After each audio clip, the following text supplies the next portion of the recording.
Welcome to the TheShakerBison podcast. We are here today with Mr. Wager, our school principal. And first of all, thank you for agreeing to do this with us. It's an honor. Thank you for asking. Yeah. So we know this is your first year here, and we want to do a quick profile of you for the student body.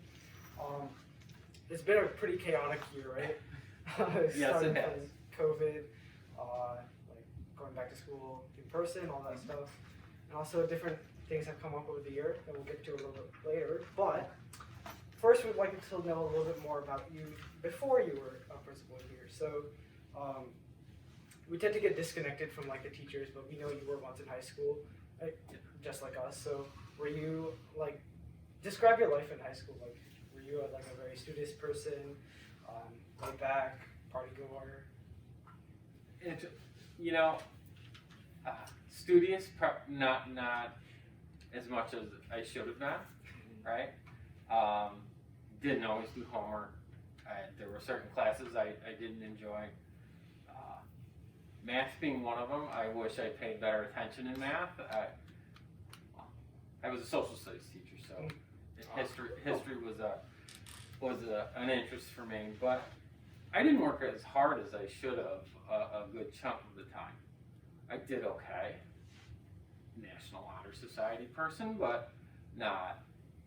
Could have done better.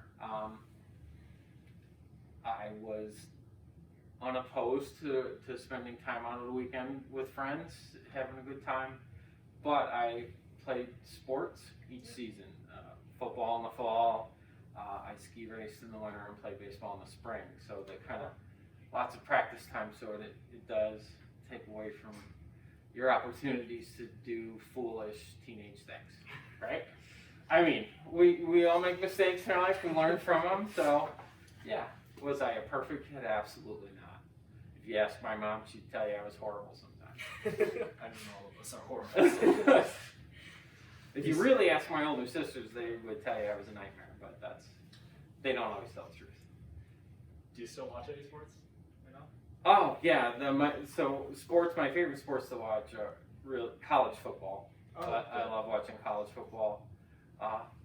Fair team. Well, my grad school alma mater, Virginia Tech. So, yeah, I love March Madness, the NCAA basketball tournament. I'll watch just about any sports if I don't have anything going on and the weather stinks. Lacrosse, college lacrosse too, is phenomenal to watch. It's a broad range of sports. Okay. So what is one thing that people are generally surprised to find out about you? Could be like a very specific thing.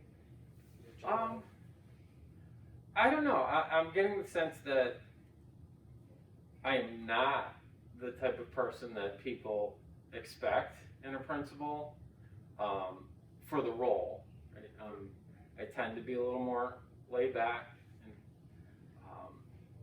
I always say that my thinking face, my frustrated face, my angry face all look the same. So sometimes they're like, I'm not talking to him, he's grumpy looking. But no, that I am very interested in what's going on with the students. I come in every day with the notion that I have as much to learn from the students in this building as they may have to learn from me. And the same with the teachers. Never enter a room thinking you're the smartest person in the room. Yeah. And that's whether I always take the approach, because I was an elementary principal for a time. I walk into a kindergarten classroom and not assume I'm the smartest person in that room, because people come from different backgrounds, different parts of the world, and that means they may have knowledge that I don't. It could be about anything. And I have to be as willing to learn from the students as they are to learn from me. Yeah, always that mindset of always like improving forward. Yeah, the learning should be fun, right? It should be help create curiosity and wonder, and really thinking about, man, I didn't know that before. I don't need to remember that, I'm moving on. Or like, that's really interesting and I'm going to take some time to learn more about it.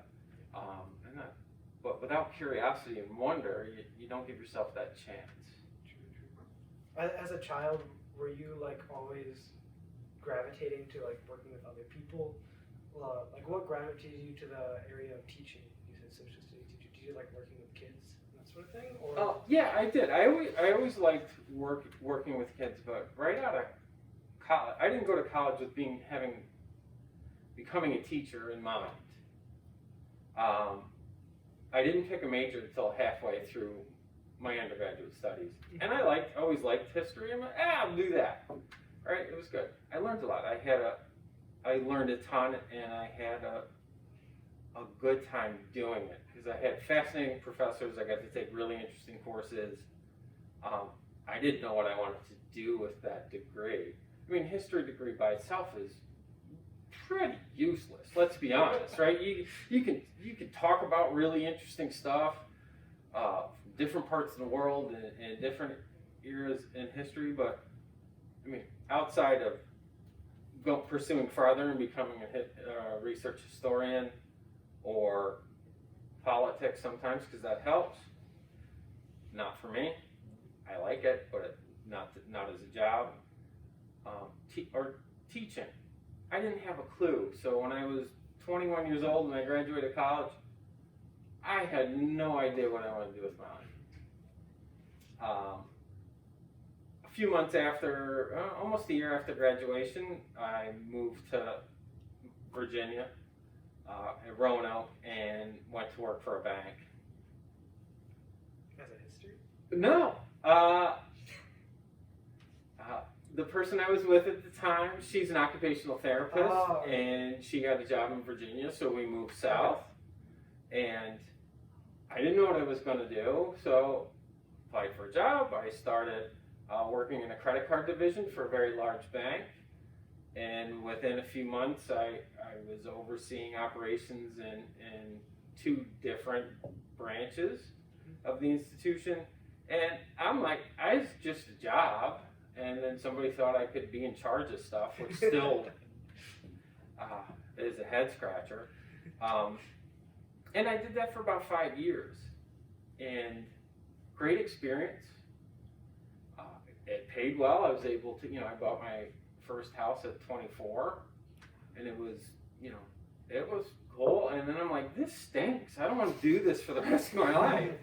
And I thought really hard about what I enjoyed, and it did come back to working with kids, whether it was a day camp counselor, I taught skiing to little kids for a time, and that was fun. And I thought, well, you have a history degree. So I was home on a visit, because I grew up in Troy, family in Troy, visiting my parents, and I was serious about pursuing that, and I reached out to a couple of my high school history teachers who were kind enough to meet with me and talk about it. And they were great, and they're like, we love it. We've been, at that point, Mr. Weiss, he's retired, he was a teacher at Troy High, awesome social studies teacher, and he said, I've been doing this a long time, I love it. So I looked into grad programs when I got back home, and I looked at University of Virginia and Virginia Tech. And I'll be honest, that when I went to Virginia Tech for a visit, ESPN College Game Day was there on the drill field, because University of Miami was in that weekend playing. I'm like, all right, here we go. It was also about a half an hour closer drive too, so that did help. And I started down that master's degree pathway and had amazing professors that kind of really opened the door for me to look at curriculum instruction and our profession as both a combination of art and science, right? So the science part is understanding the research and how our brain works and builds pathways for us to learn and what that looks like at different stages of development and the language we use and how that stimulates learning, to how do you take that science, that research on human beings, and translate that into effective and engaging instruction for teenagers. Because you people are hard, right? Let's be honest. You can be difficult. And if you're bored, forget it. Like, if you don't care about the ancient Greeks or the Romans and you're in Global 9, right, it's lights out. So then it's figuring out how do I activate and engage your brain? How do you make it interesting? Exactly, right? And part of it for me is every good history professor or social studies teacher I ever had was a phenomenal storyteller. And they posed questions that put us in that individual or that time period or that culture's shoes and said, here's the big problem. If you were them, how might you go about solving it? And sometimes it's like, burn them, right? Or, there's also, war is easy because it's particularly for young men, right? So it is, how do you bring that to the table? Because when you teach history, it is not necessarily about the isolated fact or incident. It is, what does that look like over time? How does event A in 432 BC lead to something in 1200? Right? What is the sequence of events? What are the themes, circumstances, and patterns of human behavior and civilization development get us here? Right? So each one of you has a story, a family story with historical context. And for some people, that's their lens into understanding the world around them and where we are. New York State's done a fine job of crushing that with state assessments. Because we got to do well on those, and it makes it a little more challenging to get to. At grade 3. Yep, to get to those really interesting stories, because we're always compressed for time. Yeah. Right. That's the curriculum sometimes. It forces the teachers to cut out some of the interesting parts because it's not in curriculum. Oh, am I not speaking loud enough? Okay. Sometimes they cut out the things that are interesting just because you need to get to the stuff that actually matters for the test. Yes, and I can tell you, as I speak to the social studies teachers in this building, man, there's a wealth of knowledge and great storytelling that goes on in their classrooms every day. You guys are incredibly fortunate for the quality of teachers that you have here in this building, and not just. I give my social studies people props because, we're usually a difficult group, right? But they're great. You've got some phenomenal teachers in this building, and I've been places where that's not always been the case. So, take advantage of their knowledge. There's some really smart folks doing great things with students like yourselves. Oh wait, did we introduce ourselves? Oh shit! You can do that They again. know who we are. Yeah, they know Saurav. who we are. Yeah, I'm It's Saurav. Nice to meet you. Nice to meet you as You're well. not even- We're gonna keep this in, This is gonna be kept in, yeah. Keep it in. Unfortunately, we just did something that was good. Just don't use bad language and everything can stay. Or talk about alcohol and. In the historical Speakeasies are fun. context, Yeah. historical context is perfectly okay. I don't want to hear your alcohol stories because I'm gonna have to tell you. We don't have any alcohol story. Well, Good answer. we've talked about alcohol before on the We podcast. have. It's not illegal. No, None of it was illegal. there are topics that we can always discuss in an academic way. Yes. Yeah. And we're back.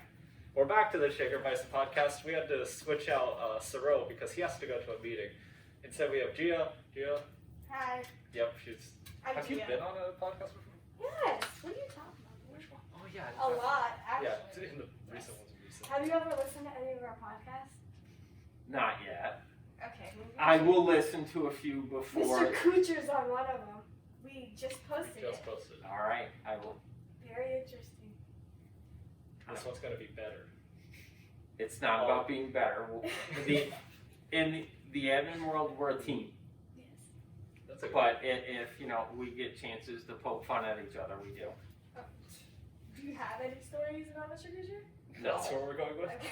no, I do not. Would you want to take the time to poke fun at anyone? No, because karma, it all comes back to you. That is true. It all comes back to you. Pretty true. Maybe I should stop doing that. Okay. Let's see. What motivates you to work every day, and do you think students can get motivated while sleep deprived at 7:34 a.m. on a Monday morning? Did you write That is a really good question. What motivates me to come to work? Just the opportunity to work with students, good, bad, or indifferent, right? Because there are times that we have days that the bulk of our interactions are dealing with kids who were naughty, right, and didn't do the right thing. But that too is a teaching moment, right? But for me, it's that helping, hopefully, to prepare young people to be productive, kind, empathetic human beings when they leave and go out into the world. That's a pretty big motivator. And learning, my own learning, right? So any opportunity to have an exchange of thoughts, ideas, are opportunities to learn. And personally, I think the only time a person should stop learning is the moment they expire, right?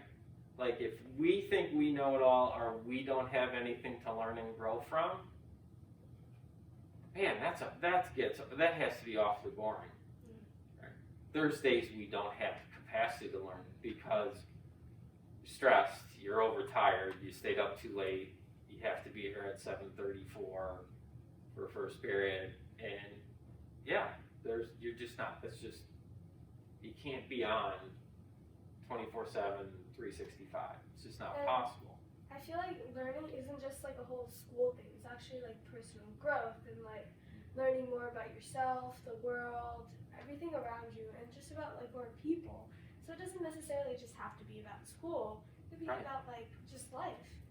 Exactly. Yeah. That, and ultimately, that's what makes the world better. Yeah. Right? Science, technology, engineering, and the acquisition of wealth, it's the world and the system we live in. And it can make life better, and we've got a plethora of examples of that. Modern medical technology. I don't know, I go over a bridge every day. That's pretty good. I'm glad that works. So those do benefit us as a people. But is that what should drive us? Right? So, I mean, that's more of a philosophical question. But, you know. I mean, the whole pandemic and shutting down, like the decision to bring us back to school, at first I was really against it because our family were really cautious with COVID because we're Chinese and we always get like information from our relatives and stuff back in China. But once we got back to school, I realized how important it was just like talk with people and you really understand people more, and I forgot how to talk to people after COVID. So that was really interesting to go back to school. And I would say this, one of the things we'd hear on the media all the time is got to get kids back to school, learning loss. And my response to that is we were living an action research project, right? We've got to see the mechanisms of governance and politics unfold right before our eyes. We got a daily science lesson. Johns Hopkins had a great COVID tracking site and you could watch the exponential growth of the virus across the globe. How about a little math, right? So we're living through a global pandemic. What other generations get to say that? You know, the Spanish flu, 1918, and you know, the plague, but I don't think any of those folks are around anymore. Right? So we were learning just in a different way. Remote school was different. It made a lot of folks uncomfortable, and it's hard to do because it isn't what we were used to.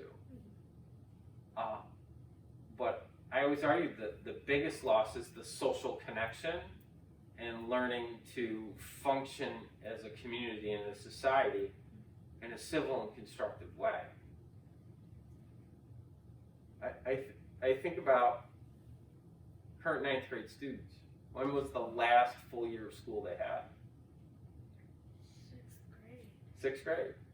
Think about your 6th grade self and think about who you are now. They missed all of junior high school? Yeah. Oh my gosh. Right? Oh, I feel sorry for them. Right? 7th grade was interrupted. Yeah.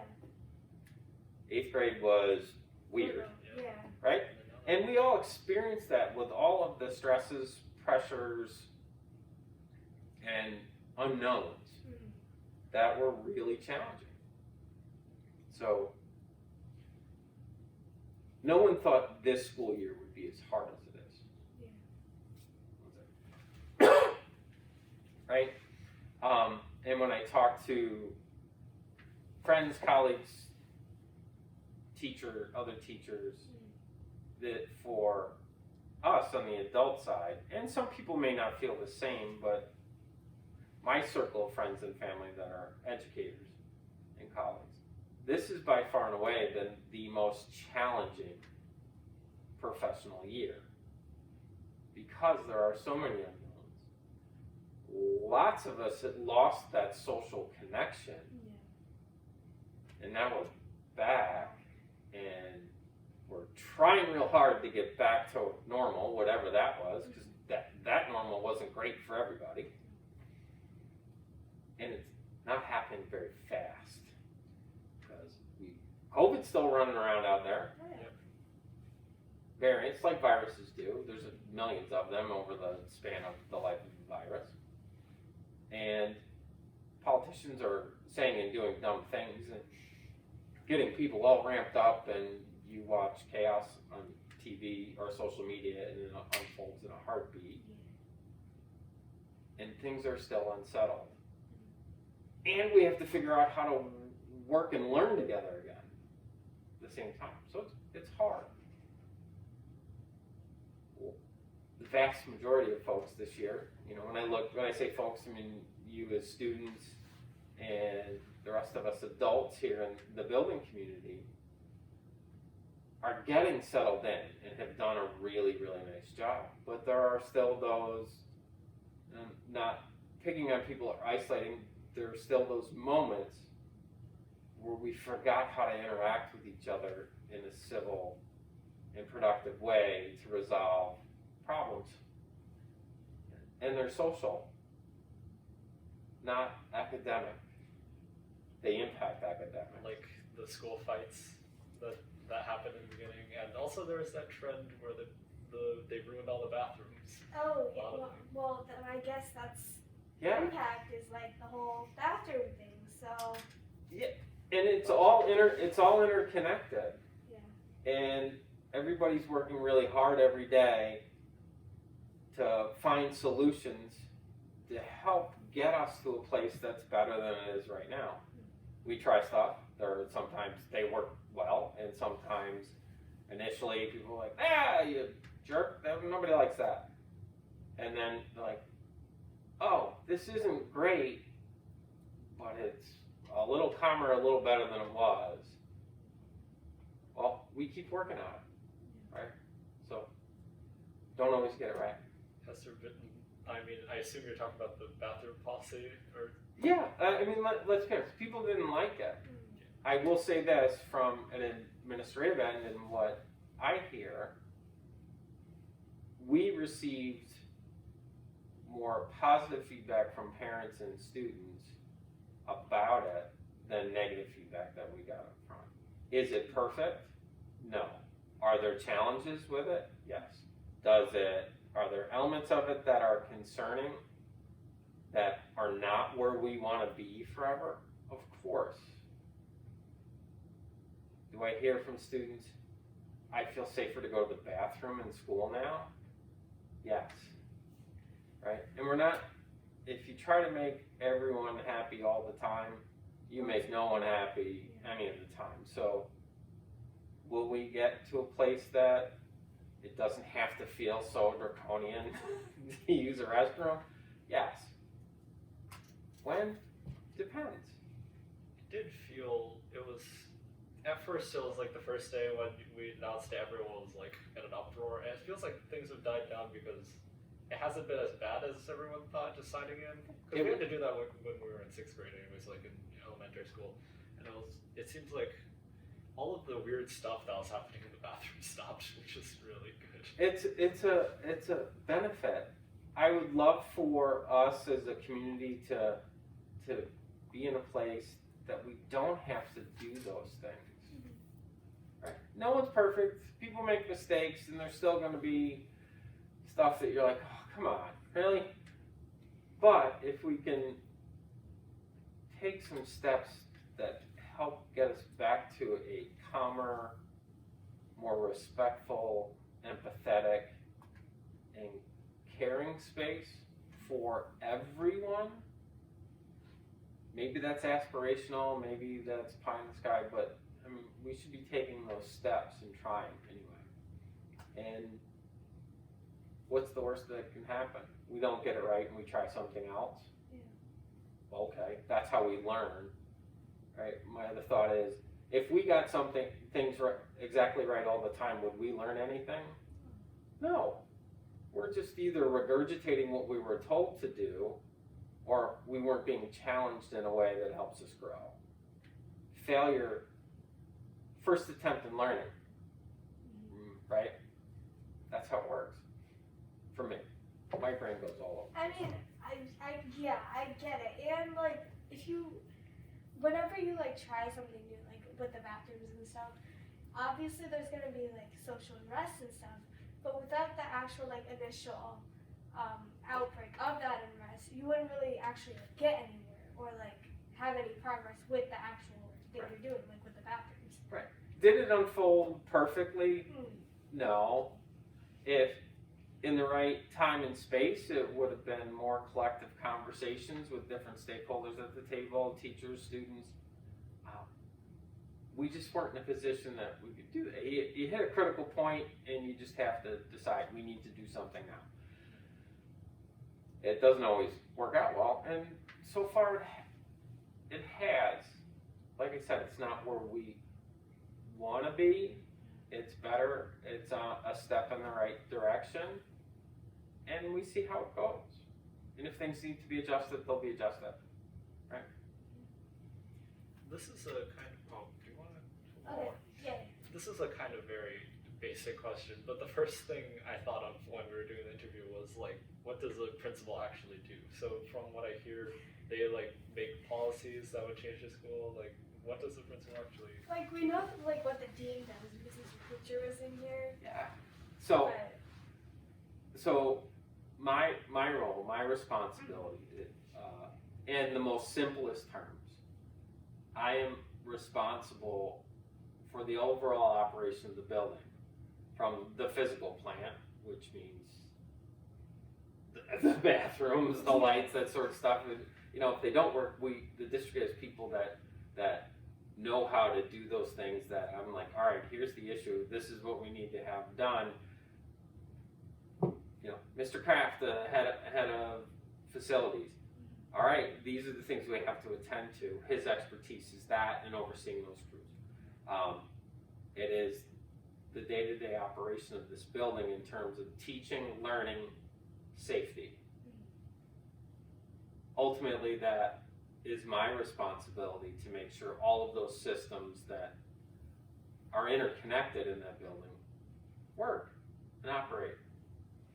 I also, so that's a very managerial look, and that's one part of it. It is any of the discipline the hall principals or the deans do will have their tasks. I'm ultimately responsible for that work as well. I am grateful for Mr. Spofford, Mrs. Fox, Mrs. Bogert, and Mr. Kucher. They are incredibly good at what they do.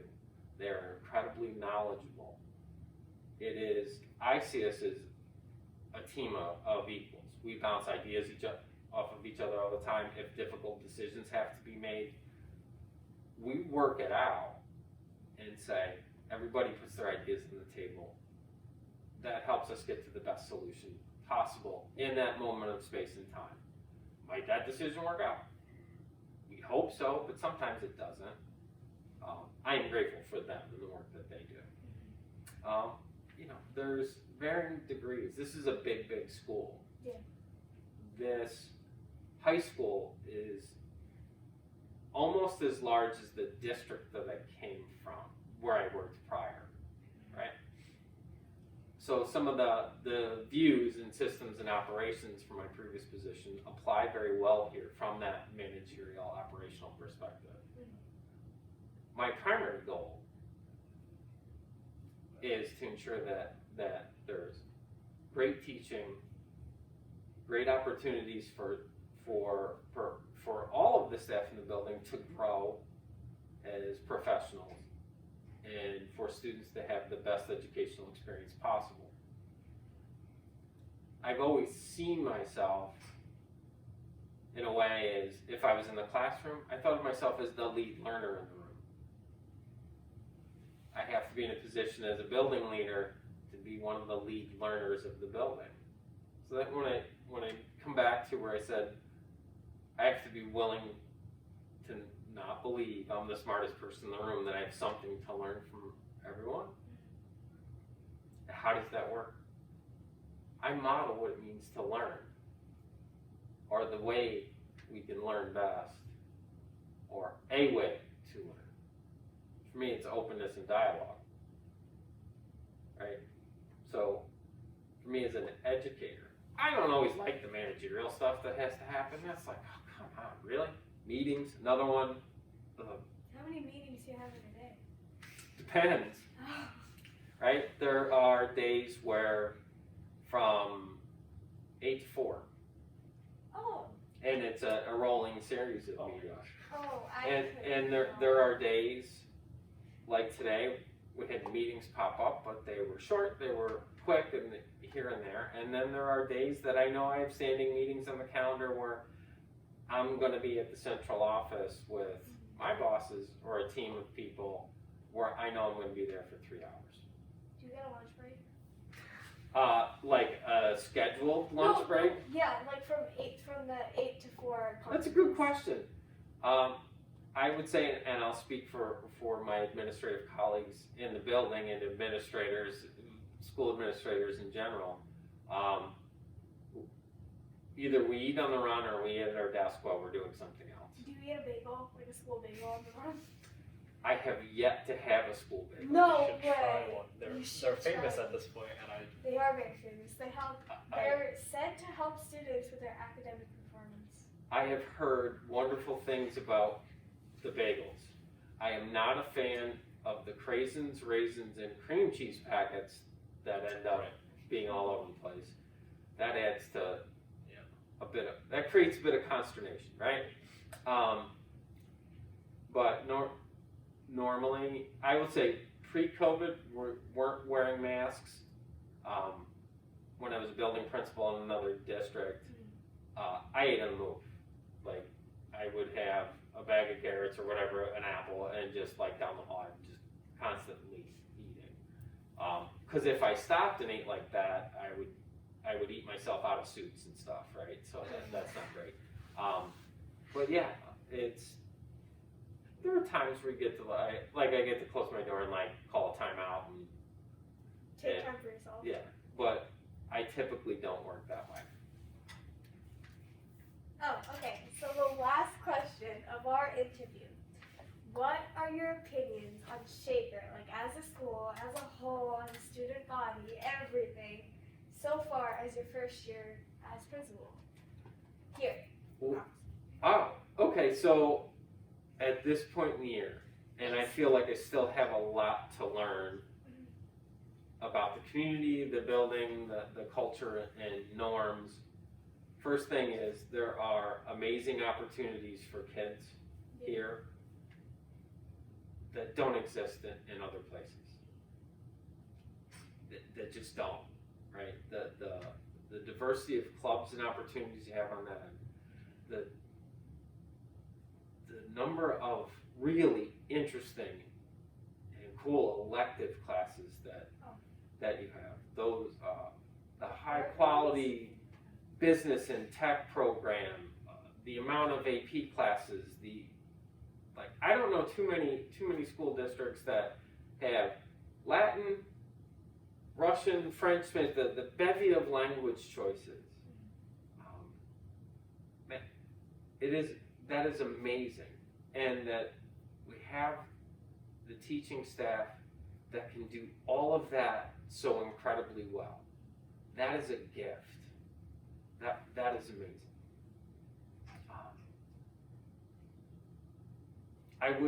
I don't regret my decision to come here for a second.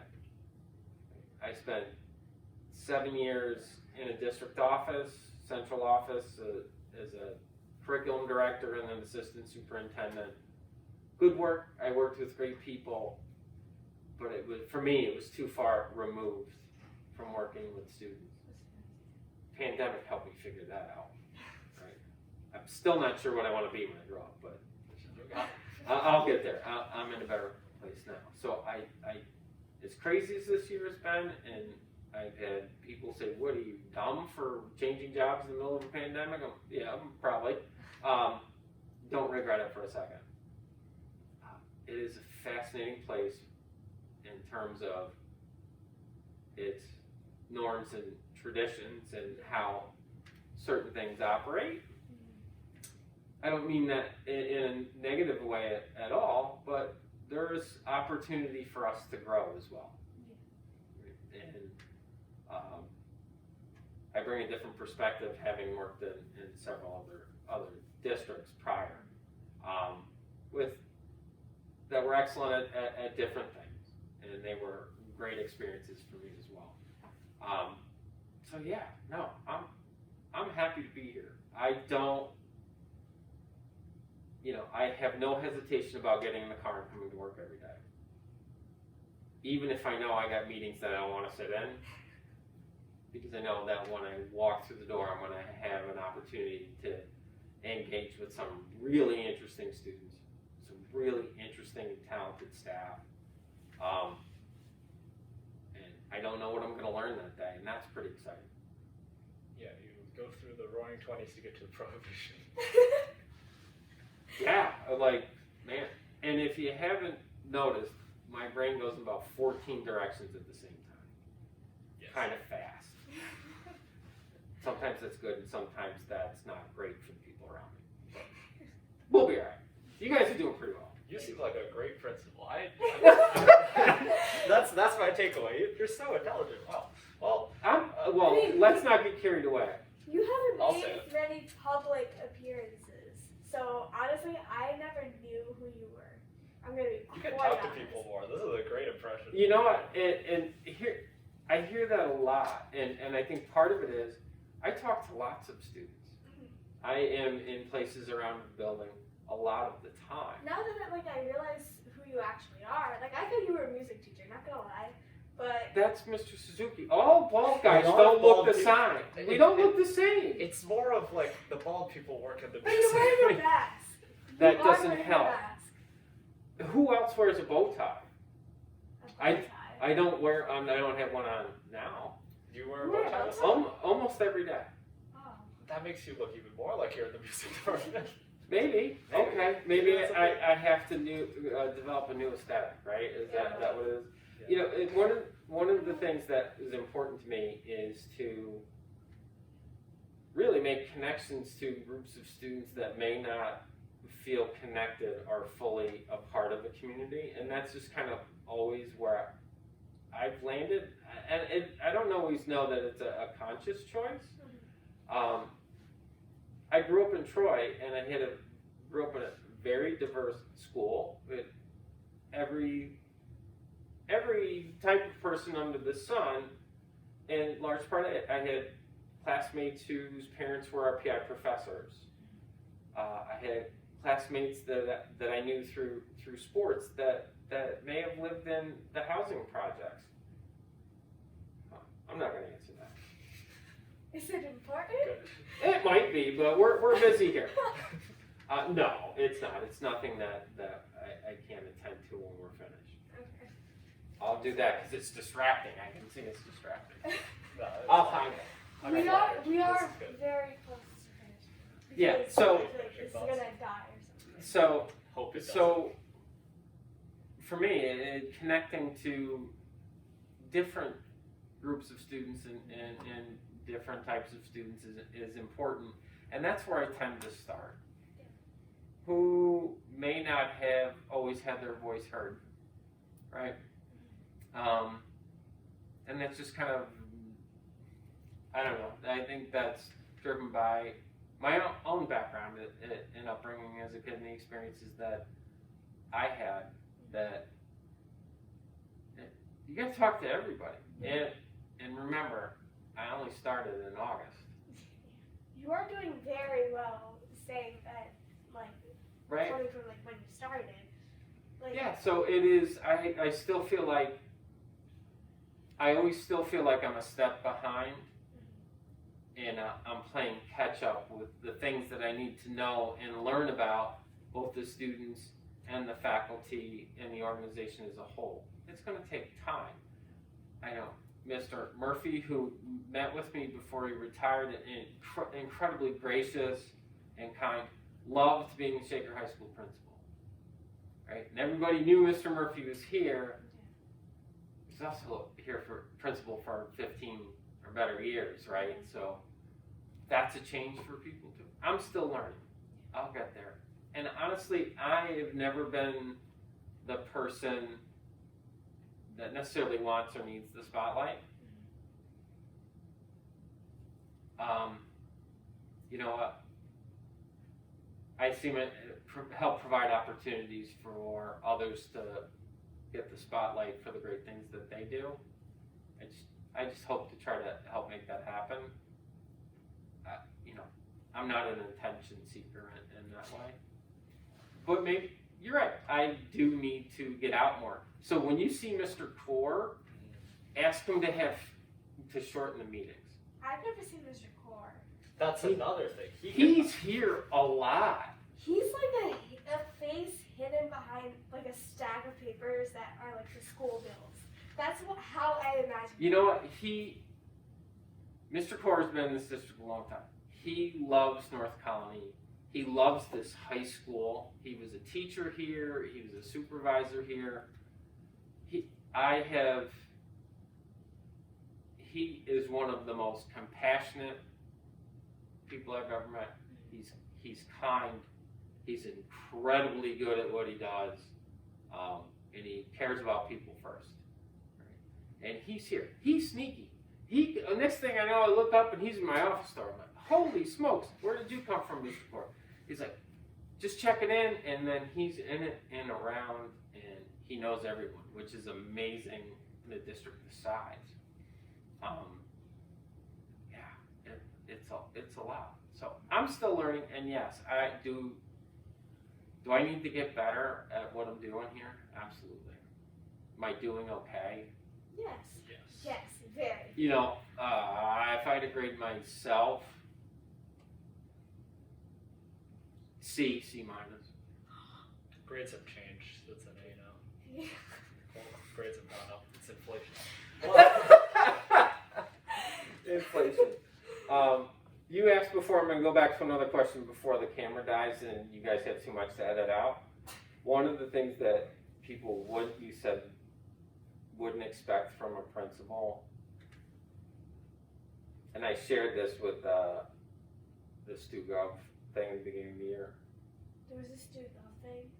Yeah, it was cool. They did an interview kind of thing, and they asked questions, and Ms. Scales was part of it. It was really nice. They did an awesome job, and they've been super kind to me. Tattoos. You have tattoos? Right now, more than 2 and less than 20. And that's it for TheShakerBison podcast. That's Right. He's a mystery man. And we'll see you next week with whatever we have planned then. Maybe next month. Next week. We'll see you next week. Next week in digital time. Thank you. I appreciate this. I had a good time, and I hope, if I did poorly, you can dump this episode and we'll try it again. Oh no. That's fine. Oh yeah, let's get a real pose. Oh yes.